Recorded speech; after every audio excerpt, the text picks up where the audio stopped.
കുറച്ച് ദിവസങ്ങൾക്ക് മുൻപാണ് എ റഹീമിനെ അദ്ദേഹത്തിന്റെ ഇംഗ്ലീഷിലുള്ള സംസാരത്തിന്റെ പേരിൽ ട്രോൾ ചെയ്യപ്പെടുന്നത് കണ്ടത്. ഒരു 1-2 വർഷങ്ങൾക്ക് മുൻപാണെന്ന് തോന്നുന്നു ചിന്താ ജെറോമിനെ അവരുടെ ഇംഗ്ലീഷ് പ്രസംഗത്തിന്റെ പേരിൽ ട്രോൾ ചെയ്യുന്നത് കണ്ടു. ഇപ്രകാരം ട്രോൾ ചെയ്യപ്പെടുന്നവരിൽ ആർ ബിന്ദു, മന്ത്രി ബി ശിവൻകുട്ടി, ശ്രീമതി ടീച്ചർ എന്നിവരും ഉൾപ്പെടുന്നു. നമ്മൾ ശ്രദ്ധിക്കേണ്ടത് ഇവർ നല്ല രീതിയിൽ ഇംഗ്ലീഷ് സംസാരിക്കാത്തതിൽ ഇവർ മാത്രമല്ല തെറ്റുകാർ. നമ്മുടെ വിദ്യാഭ്യാസ സമ്പ്രദായം ഒരു പങ്ക് വഹിക്കുന്നുണ്ട്.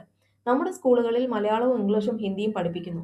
എന്നാൽ ഈ 3 ഭാഷകളിൽ നല്ല രീതിയിൽ സംസാരിക്കാനുള്ള കഴിവ് നമ്മൾ മലയാളികൾക്കില്ല. മലയാളം സംസാരിക്കുമ്പോൾ ഇംഗ്ലീഷ് വാക്കുകൾ കലർത്തി തന്നെയാണ് നമ്മൾ എല്ലാവരും സംസാരിക്കുന്നത്. നമ്മുടെ നാട്ടിൽ സമ്പൂർണ്ണ സാക്ഷരത എന്നതുകൊണ്ട് ഉദ്ദേശിക്കുന്നത് എഴുത്തും വായനയും അറിഞ്ഞിരിക്കുക എന്നതാണ്. എന്നാൽ ഒരു ഭാഷ പഠിക്കുമ്പോൾ മറ്റ് 2 സ്കിൽസ് കൂടി വേണം. അതായത് ലിസണിങ് സ്കില്ലും സ്പീക്കിംഗ് സ്കില്ലും. ഒരു നേറ്റീവ് സ്പീക്കർ ആ ഭാഷ സംസാരിക്കുമ്പോൾ അത് കേൾക്കുന്ന നമുക്ക് മനസ്സിലാകണം, നമുക്ക് ആ ഭാഷയിൽ സംസാരിക്കാൻ സാധിക്കണം. ഇപ്പോൾ IELTS, TOEFL എക്സാംസ് ഒക്കെ എടുത്തു നോക്കിയാൽ അവർ ഈ 4 സ്കിൽസും, അതായത് listening skill, speaking skill, reading skill, writing skill, ഇവയെല്ലാം ടെസ്റ്റ് ചെയ്യുന്ന രീതിയിലാണ് IELTS എക്സാം ആയാലും ശരി, TOEFL എക്സാം ആയാലും. അപ്പോൾ നമ്മുടെ സ്കൂളുകളിൽ ഭാഷയുടെ പ്രാവീണ്യം ടെസ്റ്റ് ചെയ്യുന്ന എക്സാംസ് IELTSന്റെയും TOEFLന്റെയും മാതൃകയിൽ ആക്കണം. നമ്മുടെ സ്കൂളുകളിൽ എഴുത്തിനും വായനയ്ക്കും മാത്രമാണ് പരിഗണന നൽകുന്നത്. മറ്റൊരു കാര്യം, കോൺഗ്രസിലെയും BJPയിലെയും ഉള്ള ഇംഗ്ലീഷ് സംസാരിക്കുന്നവരെ പൊഴുത്തിക്കൊണ്ടുള്ള ചില പോസ്റ്റുകൾ കാണാനിടയായി. എന്നാൽ ഇവരെല്ലാവരും സംസാരിക്കുന്നത് നമ്മുടെ ഡിക്ഷണറിയിലുള്ള പ്രൊനൗൺസിയേഷൻ കംപ്ലീറ്റ്ലി ഫോളോ ചെയ്തല്ല.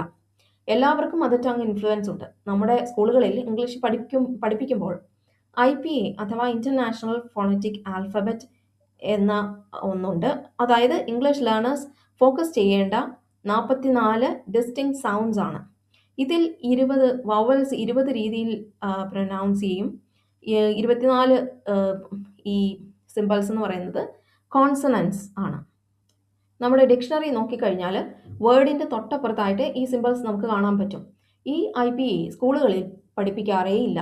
ഓരോ സിമ്പിൾസും പറയുമ്പോൾ നമ്മുടെ മൗത്ത് മൂവ്മെന്റ് എങ്ങനെയായിരിക്കണം എന്നതിന് ഒരു റൂളുണ്ട്.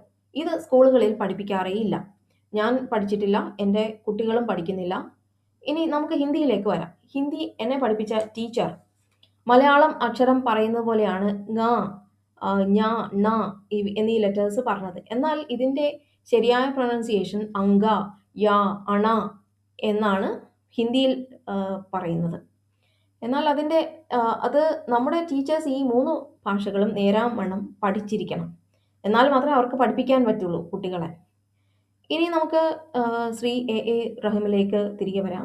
അദ്ദേഹത്തെ ട്രോൾ ചെയ്ത ഇൻസിഡന്റ് എന്ന് പറയുന്ന, അദ്ദേഹം കൊഗിലു എന്ന വില്ലേജിൽ, ഈ വില്ലേജ് ബാംഗ്ലൂരിന്റെ ഔട്ട്സ്കേർട്സിലുള്ള ഒരു വില്ലേജ് ആണ്. അവിടെ സർക്കാർ പ്രോപ്പർട്ടിയിൽ ആളുകൾ വീട് വെച്ചു. അതുകൊണ്ട് അവിടെ സർക്കാർ വീടുകൾ ഒഴിപ്പിക്കാനുള്ള ശ്രമത്തിന്റെ ഭാഗമായിട്ട് അവിടെ ബുൾഡോസർ വെച്ച് ഇടിച്ചു നിരത്തുന്നു. 350 കുടുംബങ്ങൾക്കാണ് ഈ വീട് ഇല്ലാതാകുന്ന ഒരു സ്ഥിതിയിലേക്ക് വരുന്നത്. അപ്പോൾ അവിടെ മലയാളികളും ഉണ്ട്. അപ്പോൾ അവരെ സപ്പോർട്ട് ചെയ്യാനാണ് അദ്ദേഹം അവിടെ ചെല്ലുന്നത്. എന്നാൽ റിപ്പോർട്ടർ ഒരു ചോദ്യം ചോദിക്കുന്നു, സർക്കാർ ലീഗലായിട്ടല്ലേ ഇവിടെ ഈ ഡിമോളിഷൻ ചെയ്യുന്നത് എന്ന്. എന്നാൽ അത് ചോദിക്കുമ്പോൾ അദ്ദേഹത്തിന് ആളുകളെ സപ്പോർട്ട് ചെയ്തുകൊണ്ട് സംസാരിക്കാൻ ആഗ്രഹമുണ്ട്. അദ്ദേഹം പറയാൻ ആഗ്രഹിച്ചത് ഇവിടെയുള്ള ആളുകൾ പാവങ്ങളാണ്, അവർക്ക് പോകാൻ വേറെ ഇടയില്ല എന്നായിരിക്കണം. ടെൻഷൻ കൊണ്ടായിരിക്കാം അദ്ദേഹം പുവർ എന്ന് പറയേണ്ടതിന് പകരം പ്യുവർ എന്നാണ് പറഞ്ഞത്.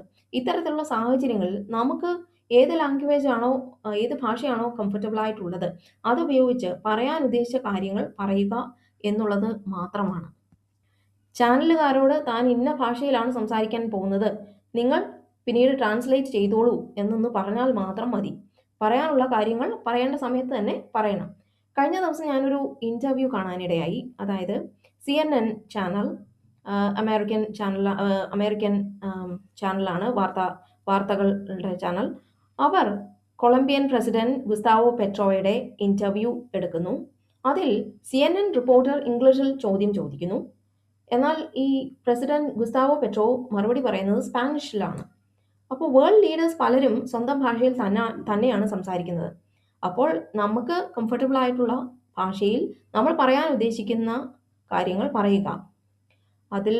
അത് മാത്രമേ ഉള്ളൂ. പറയാനുള്ള ഇമ്പോർട്ടൻ്റ് ആയിട്ടുള്ള കാര്യങ്ങൾ പറയുക തന്നെ വേണം. അതിന് ഭാഷ ഒരിക്കലും ഒരു പ്രശ്നം ആകരുത്.